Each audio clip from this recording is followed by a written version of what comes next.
তো বন্ধুরা, আমি দেখে নিয়েছি টিভিএফ এর নতুন সিরিজ পঞ্চায়েতের সিজন 4। এবং এক কথায় বলতে গেলে সিজন 4টা অনেকে বলছে, যারা যারা দেখেছে তারা বলছে যে অনেকের আগের মতো এক্সপেকটেশন যা ছিল আগের মতো ভালো হয়নি। কিন্তু আমার মনে হয় খুবই ভালো হয়েছে।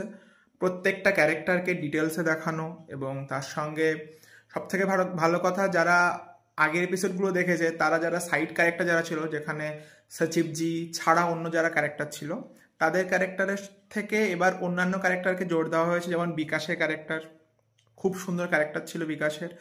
আর তার সঙ্গে ছিল বিনোদের ক্যারেক্টার। বিনোদের একটা দুটো সিন তো ছিল, সেটা এত সুন্দর, মানে এত ফানি, যারা দেখবে তারা বুঝতেই পারবে, আর যারা দেখে নিয়েছো তারা তো নিশ্চয়ই জানো। হ্যাঁ, সিজন 4-এর লাস্টে একটা টুইস্ট আছে, যেটা একটু আনএক্সপেক্টেড টুইস্ট, যেটা তেমন কেউ ভাবিনি যে এরকম টুইস্ট হতে পারে। তো টিভিএফে যারা ফ্যান আছো, যারা মানে অন্ধভক্ত যাকে বলে, যেটা আমি যেরকম আছি, তো তাদের পঞ্চায়েত সিজন 4 খুব সুন্দর লাগবে।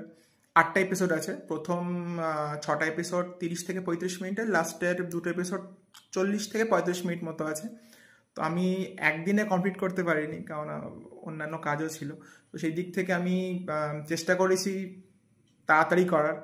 আর আমার এই রিভিউ চ্যানেলটা এই ফার্স্ট টাইম স্টার্ট করলাম, একটু নতুন কিছু করার চেষ্টা করেছে। সো আশা করবো তোমরা সাপোর্ট করবে।